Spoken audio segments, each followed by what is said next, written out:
Sir मैं save करता हूँ अपने साथ, चलें ठीक है, गुड, स्क्रीनशॉट निकाल के सर। जी सर। ठीक।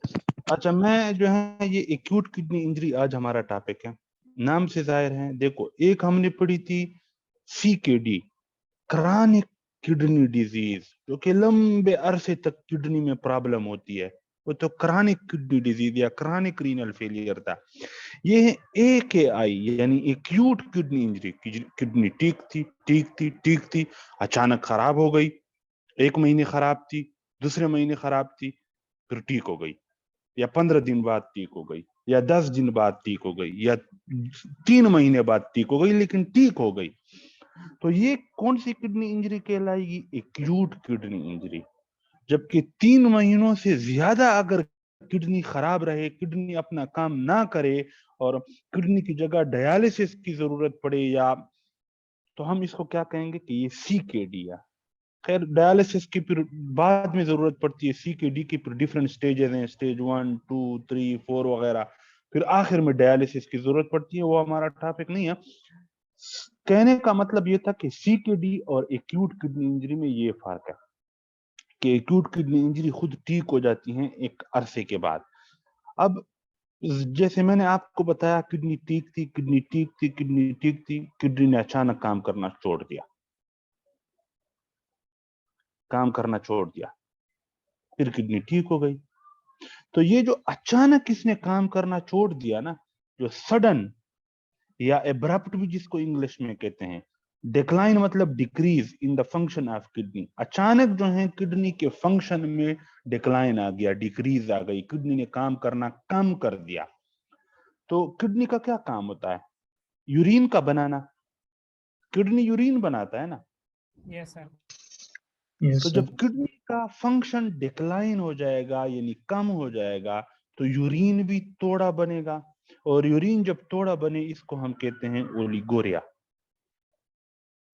ओलिगोयूरिया या ओलिगोरिया। ओलिगोरिया किसे कहते हैं? जब किडनी जो है वो यूरिन की प्रोडक्शन कम करे, और किडनी अगर यूरिन की प्रोडक्शन बहुत ज्यादा कम करे या बिल्कुल यूरिन प्रोड्यूस ना करे, तो हम उसको एन्यूरिया कहते हैं। बहरहाल उस पे हम नहीं जाते, लेकिन आपको पता होना चाहिए, जब यूरिन की प्रोडक्शन कम हो जाए, जब किडनी काम सही ना करे और यूरिन थोड़ा प्रोड्यूस हो, तो हम कहते हैं कि ओलिगोरिया हो गया। ब्लड के अंदर नाइट्रोजीनियस वेस्ट क्या हो जाएंगे? किडनी का काम था कि वो ब्लड से नाइट्रोजीनियस वेस्ट को निकाले, यूरिन की शक्ल में क्रिएटिनिन को निकाले। लेकिन जब किडनी काम नहीं करेगी, तो ब्लड के अंदर जो यूरिया और नाइट्रोजन है, नाइट्रोजीनियस वेस्ट है, ये क्या हो जाएंगे? ज्यादा हो जाएंगे। ज्यादा, क्योंकि किडनी इनको निकाल नहीं रही, किडनी सही तरीके से काम नहीं कर रही, ब्लड से यूरिया और नाइट्रोजीनियस वेस्ट नहीं निकल रहे, तो ब्लड के अंदर नाइट्रोजीनियस वेस्ट ज्यादा हो रहे हैं। क्रिएटिनिन भी ब्लड के अंदर क्या हो जाएगा? ज्यादा, क्योंकि किडनी का काम होता है क्रिएटिनिन को किक आउट करना। तो अगर किडनी सही तरीके से काम नहीं कर रही, तो क्रिएटिनिन का किक आउट नहीं होगा, और ब्लड के अंदर क्रिएटिनिन क्या हो जाएगा? ज्यादा। तीसरा, किडनी आपका इलेक्ट्रोलाइट्स बैलेंस में रखती हैं। आपके ब्लड के अंदर कितना सोडियम होगा, कितना पोटाशियम होगा, कितना हाइड्रोजन आयन होगा, कितना क्लोराइड आयन होगा, इसको बैलेंस में रखने का काम किसका है? किडनी का। जब सोडियम कम होता है आपके ब्लड में, तो इसका बंदोबस्त कौन करता है? किडनी। किडनी जाके सोडियम की रीअब्जॉर्प्शन ज्यादा करा देती है, और आपके ब्लड में सोडियम का लेवल नॉर्मल पे आ जाता है। अगर ब्लड के अंदर पोटाशियम ज्यादा हो जाए, तो किडनी एक्स्ट्रा पोटाशियम को किक आउट कर देती है, ताकि पोटाशियम ब्लड में नॉर्मल पे आ जाए। यानी आपके ब्लड के अंदर जो इलेक्ट्रोलाइट्स हैं, sodium, potassium, chloride, hydrogen ion वगैरह, इनको ब्लड में बैलेंस्ड कौन रखता है? कम होने और ज्यादा होने नहीं देता। कौन? किडनी। लेकिन अगर किडनी डैमेज हो जाए, तो ये बैलेंस खराब हो जाएगी, यानी इलेक्ट्रोलाइट्स इम्बैलेंस हो जाएगा। ब्लड के अंदर पोटाशियम बहुत ज्यादा हो जाएगा, ब्लड के अंदर हाइड्रोजन आयन ज्यादा हो जाएंगे, क्योंकि किडनी खराब है, पोटाशियम और हाइड्रोजन आयन किक आउट नहीं हो रहा, तो ब्लड में ज्यादा हो जाएंगे, यानी इलेक्ट्रोलाइट्स इम्बैलेंस हो जाएंगे। ये क्लियर हो गया? Yes sir. Yes sir. अच्छा, जब ब्लड के अंदर नाइट्रोजीनियस वेस्ट ज्यादा होंगे तो हम इसको क्या कहते हैं? एजोटीमिया। एजोटीमिया। ब्लड के अंदर जब नाइट्रोजीनियस वेस्ट ज्यादा हो जाए, और ये नाइट्रोजीनियस वेस्ट जब इतने ज्यादा हो जाएं कि पेशेंट के अंदर सिम्टम्स आना शुरू हो जाएं, तो तब हम इसको क्या कहते हैं? यूरेमिया। यूरेमिया। क्लियर हो गई ये बात? यस सर, क्लियर हो गई। तो ये एक्यूट किडनी इंजरी था। अब एक्यूट किडनी इंजरी होती क्यों है, यानी इसकी काज, जिसको इटियोलॉजी भी कहते हैं, इसकी इटियोलॉजी यानी इसकी काज क्या है? तो इसकी काज को हमने 3 में डिवाइड किया हुआ है, 3 हिस्सों में। एक है प्री रीनल एकेआई, दूसरी है इंट्रिंसिक एकेआई, और तीसरी है पोस्ट रीनल एकेआई। प्री रीनल एकेआई को मैंने 1 दिया है नाम, इंट्रिंसिक को 2 और पोस्ट रीनल को 3। अब ये मैंने आप लोगों के सामने नेफ्रॉन ड्रा किया, ये हार्ट है, ठीक है, ये हार्ट है। हार्ट ब्लड को पंप करता है, ये ब्लड मुख्तलिफ जगहों पे जाता है, जिसमें एक जगह क्या है? किडनी भी है, किडनी में ब्लड आता है। समझ नहीं आई आप लोगों को? सर आ रही है। अब देखो, अगर प्रॉब्लम किडनी से पहले हो जाए, यानी ये किडनी है ना, ये किडनी है,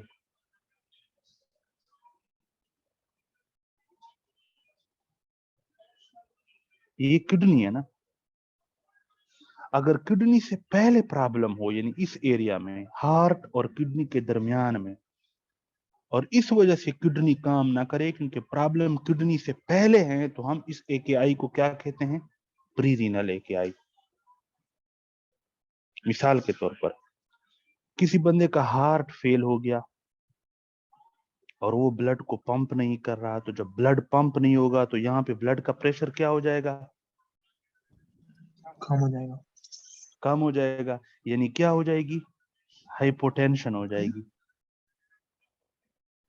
हाइपोटेंशन हुई ना? Yes sir. या एक बंदे ने एक्सीडेंट किया और उससे बहुत ज्यादा ब्लीड, या एक बंदे को गोली लगी और उसके जिस्म से बहुत सारा खून निकल गया, तो जब बहुत सारा खून निकल गया तो यहाँ पे इन ब्लड वेसल्स के अंदर ब्लड का प्रेशर क्या हो जाएगा? ब्लड प्रेशर क्या हो जाएगा? लो हो जाएगा, यानी शॉक में बंदा चला जाएगा, ब्लड प्रेशर लो हो जाएगा, हाइपोटेंशन हो जाएगी। जब हाइपोटेंशन होगी तो किडनी के पास ब्लड फ्लो क्या हो जाएगी? रीनल ब्लड फ्लो क्या हो जाएगी? कम, यानी डिक्रीज रीनल ब्लड फ्लो। तो जब किडनी के पास थोड़ा ब्लड आएगा तो किडनी फिल्ट्रेशन भी थोड़ी करेगा, यानी ग्लोमेरुलर फिल्ट्रेशन रेट भी क्या हो जाएगा? कम। आप देखो, किडनी फिल्ट्रेशन के जरिए से यूरिया, यानी यूरिया को और क्रिएटिनिन को कहां से? ब्लड से निकाल के यूरिन में डालता था ना, यहाँ पे फिल्ट्रेशन होती थी और यूरिया और क्रिएटिनिन जो है वो इस तरह यूरिन में जाते थे, और ब्लड में यूरिया और क्रिएटिनिन क्या हो जाते थे? कम हो जाते थे। लेकिन जब यहाँ पे फिल्ट्रेशन कम होगी, फिल्ट्रेशन सही तरीके से नहीं होगी, थोड़ी होगी, तो ब्लड के अंदर यूरिया और क्रिएटिनिन क्या हो जाएंगे? ज्यादा। तो यही बात है कि जब ग्लोमेरुलर फिल्ट्रेशन रेट थोड़ी होगी तो इसके नतीजे में एक नुकसान ये होगा कि ब्लड के अंदर जो यूरिया और नाइट्रोजन है और क्रिएटिनिन है, ये ज्यादा हो जाएंगे। Increase burn and creatinine in the blood. Clear हो गया? Yes sir. Yes sir. अब दूसरा काम क्या होगा जीएफआर कम होने की वजह से? जीएफआर कम हुआ था ना, फिल्ट्रेशन कम हुई थी, क्यों? क्योंकि किडनी के पास ब्लड थोड़ा आ रहा था, यानी रीनल ब्लड फ्लो थोड़ा था। वो क्यों थोड़ा था? क्योंकि ब्लड का प्रेशर थोड़ा था। वो क्यों थोड़ा था? ब्लड का प्रेशर मुख्तलिफ वजूहात की वजह से थोड़ा हो सकता है, हार्ट फेल होने की वजह से, बंदे से बहुत ज्यादा ब्लीडिंग हो गई है इस वजह से, या सेप्टिक शॉक की वजह से, मुख्तलिफ वजूहात की वजह से। बहरहाल जीएफआर कम है। जीएफआर से एक नुकसान तो ये हुआ कि ब्लड के अंदर यूरिया, नाइट्रोजन और क्रिएटिनिन ज्यादा हो गए। दूसरा क्या होगा? जब यहाँ से थोड़ी फिल्ट्रेशन होगी तो यहाँ पे जो, यहाँ पे यहाँ से जब फिल्ट्रेशन थोड़ी होगी तो सोडियम भी थोड़ा सा फिल्टर होगा। Yes sir. थोड़ा सोडियम होगा ना। पहले अगर 8 सोडियम फिल्टर होते थे, अब कितने सोडियम फिल्टर होंगे? 2 सोडियम फिल्टर होंगे, क्योंकि यहाँ पे फिल्ट्रेशन की स्पीड जो है वो स्लो हो गई है, थोड़ी फिल्ट्रेशन हो रही है, तो थोड़ा सोडियम नीचे आ रहा है। तो जब थोड़ा सोडियम नीचे आएगा तो डायस्टल कन्वोल्यूटेड ट्यूब्यूल की दीवारों में हमने पढ़ा हुआ है कि जक्स्टाग्लोमेरुलर सेल्स होते हैं, जक्स्टाग्लोमेरुलर सेल्स, जी सेल्स, वो ट्यूब्यूल्स के अंदर सोडियम को देख रहे होते हैं। जब इतना थोड़ा सा सोडियम ट्यूब्यूल में आएगा, जब इतना थोड़ा सा सोडियम ट्यूब्यूल में आएगा तो जी सेल क्या रिलीज करेंगे? रेनिन, रेनिन रिलीज करेंगे। वेरी गुड तायर। और जब रेनिन रिलीज करेंगे तो इससे रेनिन एंजियोटेंसिन सिस्टम चलेगा। अब वो देखते हैं आप लोग इसके नतीजे में क्या होगा। देखो,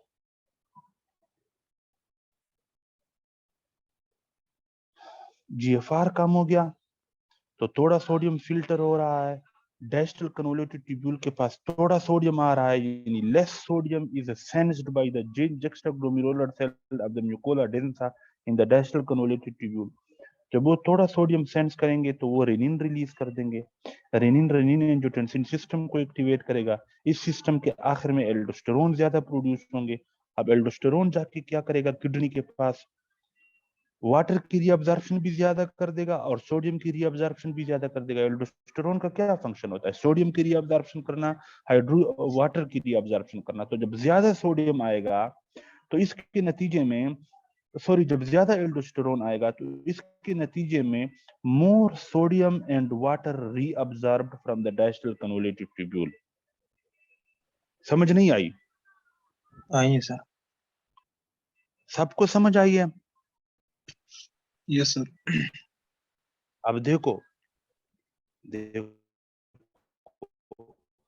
गौर से ये बात आप लोगों ने सुननी है।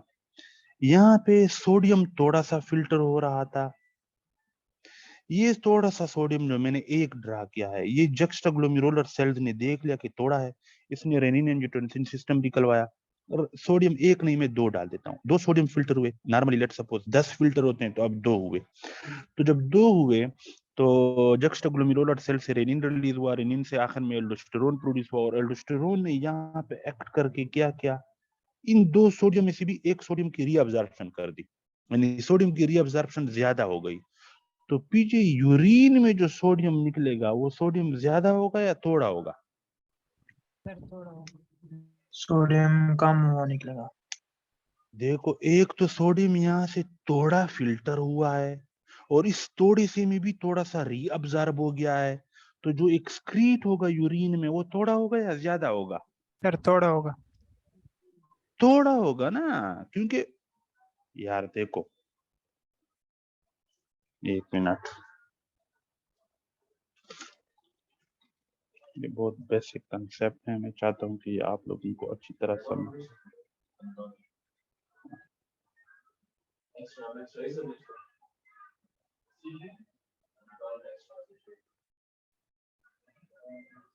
ये नजर आ रहा है आप लोगों को? जी सर आ रहा है।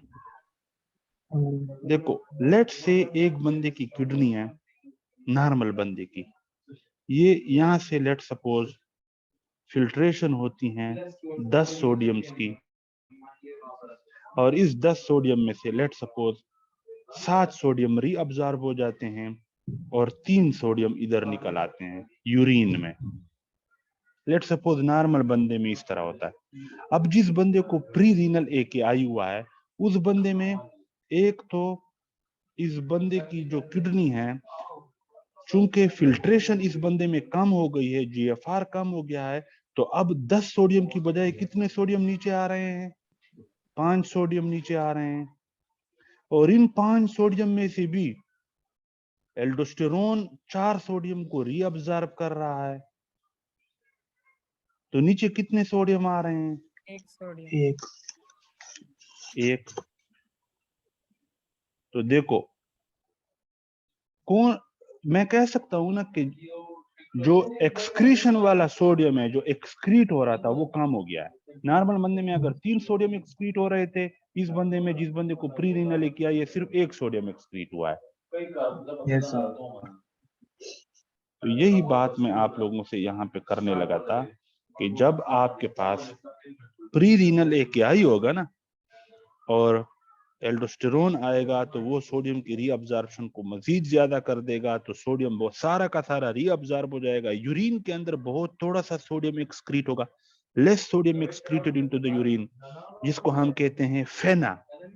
फेना क्या है? फ्रैक्शनल एक्सक्रीशन ऑफ सोडियम, यानी जो सोडियम एक्सक्रीट हो गया है यूरिन के अंदर वो क्या हो जाएगा? कम। कितना कम? 1% से भी कम हो जाएगा। समझ आई या नहीं आई? आइए सर। सबको समझ आई है? Yes sir. Yes sir. अब देखो एल्डोस्टेरोन आया था तो एल्डोस्टेरोन ने सोडियम की रीअब्जॉर्प्शन बहुत ज्यादा कर दी, तो अब यूरिन में बहुत थोड़ा सोडियम जा रहा है, यानी फ्रैक्शन एक्सक्रीशन ऑफ सोडियम कम हो गया है। ये तो हमें समझ में आ गया। तो इसके पीछे पानी, तो जब ज्यादा वाटर रीअब्जॉर्ब होगा इसके साथ यूरिया भी ज्यादा रीअब्जॉर्ब होगा।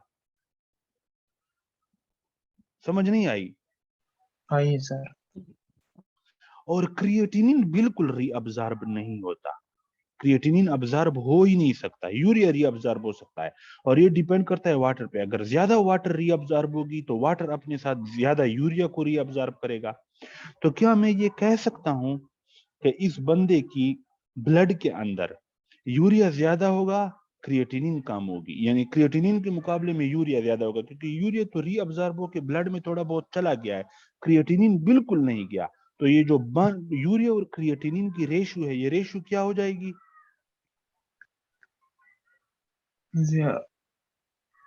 सर ये ज्यादा हो जाएगा। समझ नहीं आ रही है आप लोगों को? सर ये देखो लेट सपोज ये किडनी का ट्यूब्यूल है, यहां से यूरिया रीअब्जॉर्ब होता है, तो ये ब्लड यूरिया नाइट्रोजन ये रीअब्जॉर्ब होता है, ठीक है। और ये जितना ज्यादा वाटर रीअब्जॉर्ब होगा, वाटर अपने साथ ब्लड यूरिया नाइट्रोजन को भी रीअब्जॉर्ब करेगा। लेकिन जो क्रिएटिनिन होता है, क्रिएटिनिन क्रिएटिनिन रीअब्जॉर्ब नहीं हो नहीं सकता, होगा सर। तो क्रिएटिनिन नीचे यूरिन में जाएगा, ब्लड के अंदर क्रिएटिनिन क्या हो जाएगा? कम कम हो जाएगा। कम। और ब्लड के अंदर यूरिया जो क्रिएटिनिन की निस्बत यूरिया क्या हो जाएगा? ज्यादा। तो इसलिए ये जो ब्लड यूरिया नाइट्रोजन और क्रिएटिनिन की रेशियो है ये ज्यादा हो जाएगी। रेशियो ज्यादा होने का मतलब ये है कि बर्न ज्यादा हो जाएगा एज कंपेयर टू क्रिएटिनिन। समझ नहीं आई आप लोगों को? सर आइए सर। दूसरा क्या होगा? जब बहुत ज्यादा वाटर रीअब्जॉर्ब होगा तो यूरिन के अंदर वाटर ज्यादा जाएगा या थोड़ा जाएगा? कम जाएगा। कम जाएगा, क्योंकि वाटर तो रीअब्जॉर्ब हो गया, वाटर तो ब्लड में आ गया। तो यूरिन के अंदर जब थोड़ा ब्लड जाएगा तो मैं क्या ये कह सकता हूँ कि यूरिन गाढ़ा होगा। Yes sir. तो ये इसका मतलब यही है, यूरिन की ओस्मोलैलिटी ज्यादा हो जाएगी, नहीं यूरिन गाढ़ा होगा। यूरिन की ओस्मोलैलिटी 500 से भी ज्यादा हो जाएगी। समझ आइए? आइए सर। ये पॉइंट ये याद रखने वाले हैं कि आपको पता होना चाहिए कि प्री रीनल एकेआई में फेना कम हो जाता है और बन क्रिएटिनिन रेशियो भी ज्यादा हो जाती है और यूरिन की ओस्मोलैलिटी भी ज्यादा हो जाती है। समझ आइए? आइए सर। अब हम जाते हैं इंट्रिंसिक एकेआई। इंट्रिंसिक एकेआई का मतलब ये है कि मसला कहां पर है? इंट्रिंसिक मतलब किडनी के अंदर प्रॉब्लम है। क्यों प्रॉब्लम है किडनी के अंदर? या तो एक्यूट ट्यूब्यूलर नेक्रोसिस हो गई है, एटीएन, या एक्यूट ग्लोमेरुलोनेफ्राइटिस हो गया है, यहाँ पे ग्लोमेरुलोनेफ्राइटिस हो गया है, इन्फ्लेमेशन हो गई, या AIN हो गया है। AIN क्या था? हमने पढ़ा था एक्यूट इंटरस्टिशियल नेफ्राइटिस। या HUS हो गया। HUS क्या है? Haemolytic uraemic syndrome. ये हमने नहीं पढ़ा, ये हम बाद में पढ़ेंगे, लेकिन ये सारे किडनी के अंदर होने वाले मसले हैं। तो जब ये मसले होंगे, लेट सपोज जब ATN होगा, ATN में क्या होता है? ट्यूब्यूल्स क्या हो जाते हैं? नेक्रोटाइज्ड हो जाते हैं, यानी ये जो ट्यूब्यूलर सेल्स हैं, लेट सपोज ये आप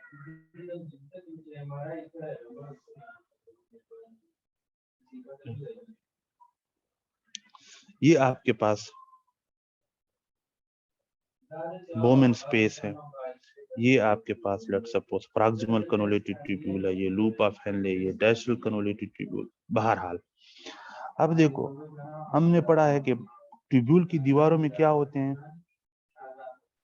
सेल्स होते हैं, सेल्स होते हैं ना। तो एक्यूट yes. ट्यूब्यूलर नेक्रोसिस में क्या होता है, ये जो सेल्स हैं ये डेड हो जाते हैं, इनकी नेक्रोसिस हो जाती है, इसलिए इसको कहते हैं एक्यूट ट्यूब्यूलर नेक्रोसिस। और ये मरने के बाद, डेड होने के बाद ट्यूब्यूल के अंदर गिरते हैं। तो ये जब ट्यूब्यूल के अंदर गिरते हैं तो ये ट्यूब्यूल को क्या कर देते हैं, Necrotize. ब्लॉक कर देते हैं ना, ऑब्स्ट्रक्शन कर देते हैं, क्योंकि ये गंद मवाद सारा ट्यूब्यूल के अंदर जमा हो जाता है। तो जब ये ऑब्स्ट्रक्शन होगी तो यहाँ से जो मवाद फिल्टर होके आ रहा था वो मवाद यहाँ पे आगे नहीं जा सकेगा, नहीं जा Yes. सकेगा ना। Yes, तो sir. ये मवाद नहीं जा सकेगा, ये मवाद इधर जमा होगा, बैक फ्लो हो जाएगी। जब ये यहाँ तक भर जाएगा मवाद से, तो क्या अब मजीद फिल्ट्रेशन हो सकेगी? No, sir. तो जीएफआर यानी ग्लोमेरुलस के अंदर यहाँ पे फिल्ट्रेशन क्या हो जाएगी, डिक्रीज Come. हो जाएगी, क्योंकि आगे रास्ता बंद है। यहाँ तक समझ आई या नहीं आई? Yes, sir. अब देखें इसको जो है आप, किधर चला गया ये, वापस किधर जाएगा? अच्छा, मैंने यहाँ पे लिखी है कि देख कि जब एक्यूट ट्यूब्यूलर नेक्रोसिस होगी तो इसके नतीजे में जो नेक्रोटिक सेल्स हैं, जो ट्यूब्यूल की दीवारों में सेल्स थे, वो मर जाएंगे, और उनसे जो गंद बनेगा, यानी नेक्रोटिक डेब्रिस जो है वो ऑब्स्ट्रक्ट कर देगा ट्यूब्यूल्स को। Necrotic debris obstruct the tubule, तो फ्लूइड आगे नहीं जा सकेगा, यानी फ्लूइड फ्लो ब्लॉक हो जाएगी, और ब्लॉक होने के बाद पीछे जमा होती रहेगी, यानी फ्लूइड बैक फ्लो हो जाएगा, बैक में पीछे जमा होगी। जब फ्लूइड बैक फ्लो होगा तो जीएफआर क्या हो जाएगी, Come. कम होगी। तो जब जीएफआर कम होगी तो क्या यूरिया रीअब्जॉर्ब होगा? नहीं No, sir. होगा। और क्रिएटिनिन तो वैसे भी बिल्कुल रीअब्जॉर्ब नहीं होता, तो 1 to क्रिएटिनिन रेशियो क्या हो जाएगी, डिक्रीज हो जाएगी। Come. यानी ब्लड यूरिया नाइट्रोजन भी रीअब्जॉर्ब नहीं हो रहा और क्रिएटिनिन भी रीअब्जॉर्ब नहीं हो रहा। दूसरा, जब जीएफआर कम होगा, गौर से आप लोगों ने ये बात सुनी है, तो लेस सोडियम जाएगा, जक्स्टाग्लोमेरुलर सेल्स को पता चल जाएगा कि ये तो मेरे पास लेस सोडियम आ रहा है, तो वो रेनिन एंजियोटेंसिन सिस्टम को एक्टिवेट करेगा, वो एल्डोस्टेरोन ज्यादा करवा देगा। अब गौर से सुननी है आप लोगों ने ये बात, एल्डोस्टेरोन कहाँ जाएगा? एल्डोस्टेरोन आएगा डैस्टल कन्वोल्यूटेड ट्यूब्यूल के पास। गौर से ये आखिरी पॉइंट सुनना है। देखो, एल्डोस्टेरोन जो है वो इस डैस्टल कन्वोल्यूटेड ट्यूब्यूल के पास आएगा सोडियम रीअब्जॉर्ब करने के लिए, लेकिन ट्यूब्यूल्स क्या हो चुके हैं, Necrotize. डैमेज हो चुके हैं, नेक्रोटाइज्ड हो चुके हैं। तो एल्डोस्टेरोन जो है वो सोडियम को रीअब्जॉर्ब नहीं कर सकेगा, unable to reabsorb the sodium. Why? Because the tubules are damaged.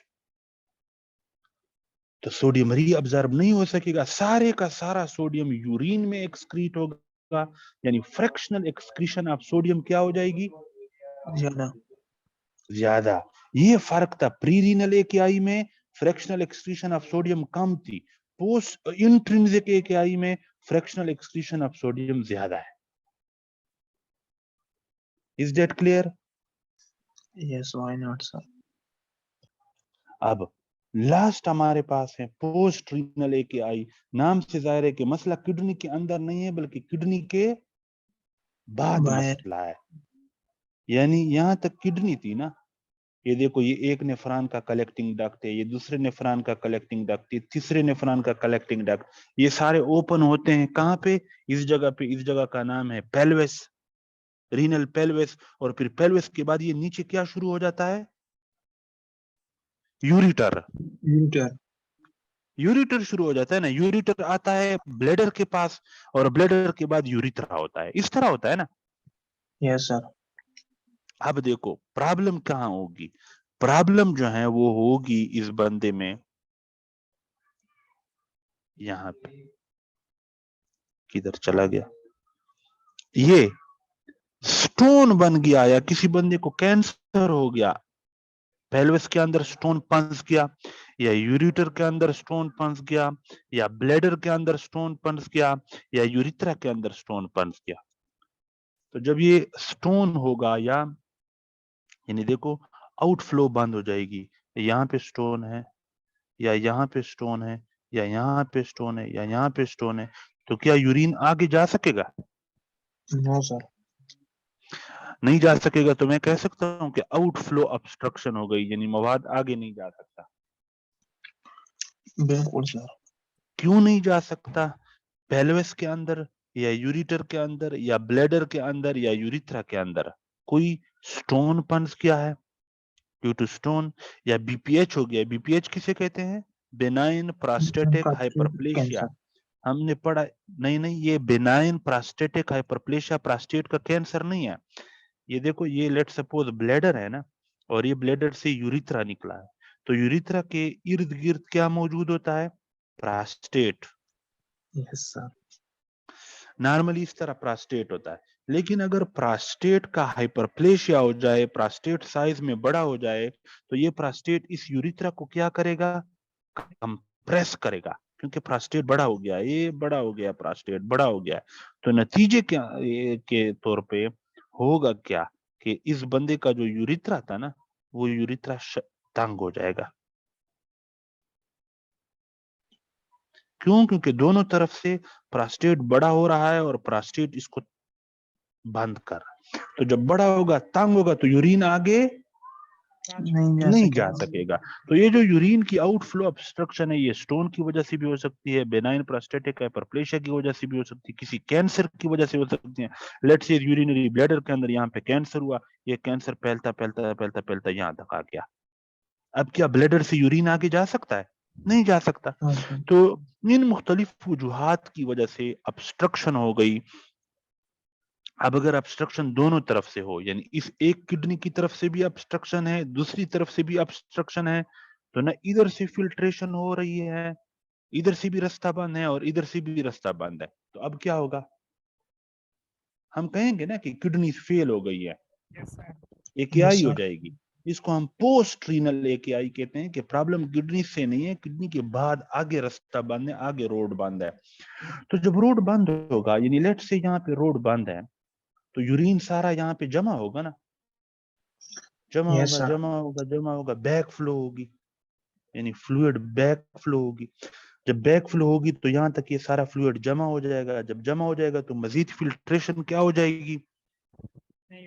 रुक जाएंगे। काम हो जाएगी, काम हो जाएगी, तो जीएफआर कम हो जाएगा। समझ नहीं आई यस आप लोगों को? आइए सर। जब जीएफआर कम होगा, गौर से आप लोगों ने ये बात सुननी है,